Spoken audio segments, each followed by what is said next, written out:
Good evening everyone. শতাব্দীর কিচেনে আপনাদের সবাইকে স্বাগত জানাই। আজকের রেসিপি কুঁদলি পোস্ত।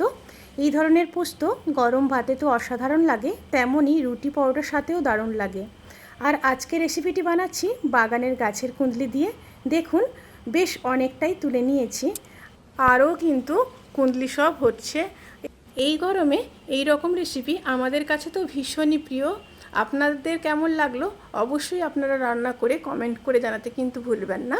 তাহলে চলুন শুরু করা যাক আজকের এই সহজ রেসিপি। আর দেখুন, আমি কিন্তু বেশ অনেকটাই আলু আর কুঁদলি কেটে নিয়েছি। এবার চলুন মেন রান্নায় ফেরা যাক।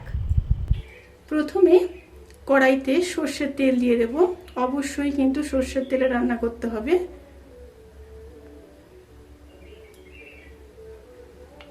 এবার দুটো শুকনো লঙ্কা, দুটো তেজপাতা আর দিয়ে দেব হাফ চামচ কালো জিরে। একটু নেড়ে নেব। যখন তেল থেকে সুন্দর একটা স্মেল বেরোতে শুরু করবে সেই সময় কেটে রাখা আলু দিয়ে দেব। এখানে আমি একটা বড় সাইজের আলু ব্যবহার করেছি।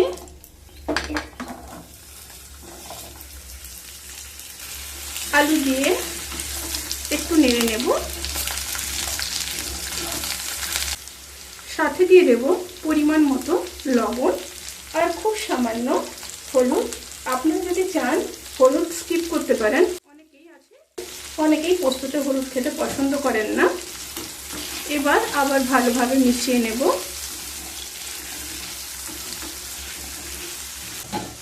মিডিয়াম স্টিমে আলুগুলোকে 1 মিনিট রান্না করে নেব।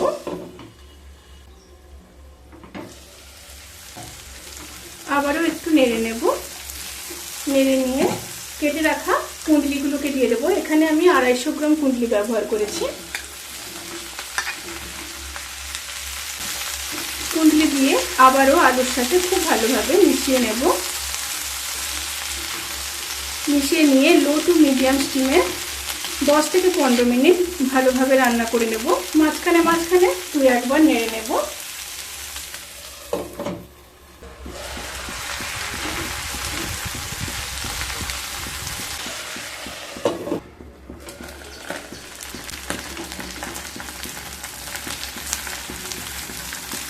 সবজিগুলো কিন্তু প্রায় 80% সেদ্ধ হয়ে গেছে।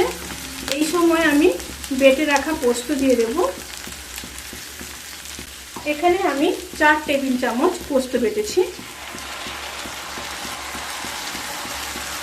পোস্ত দিয়ে খুব সুন্দরভাবে আবারও সবজির সাথে মিশিয়ে নেব। এবার পোস্ত ধোয়া জলটা দিয়ে দেব।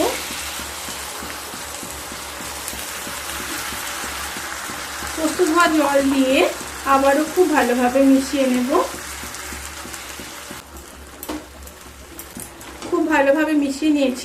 এবার ঢাকা দিয়ে লো স্টিমে 2 মিনিট হতে দেব।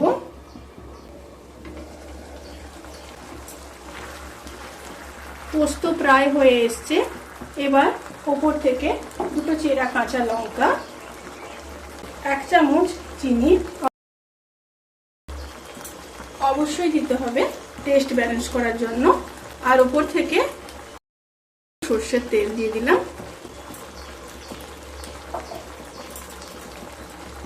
এবার স্টিমটাকে বাড়িয়ে দিয়ে সমস্ত উপকরণগুলোকে খুব ভালোভাবে মিশিয়ে নেব।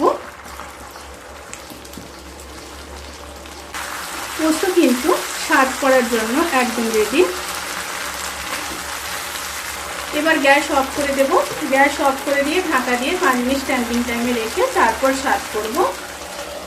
ভিডিওটি কেমন লাগলো প্লিজ কমেন্ট করে জানাতে কিন্তু ভুলবেন না। যদি ভালো লেগে থাকে তাহলে সাবস্ক্রাইব করে পাশে থাকা বেল আইকনে ক্লিক করে নোটিফিকেশান অল করে রাখবেন। তাতে করে আমি যত রেসিপি দেব সমস্ত লিঙ্ক আপনাদের কাছে পৌঁছে যাবে। আপনারা সবাই ভালো থাকবেন, সুস্থ থাকবেন, সাবধানে থাকবেন।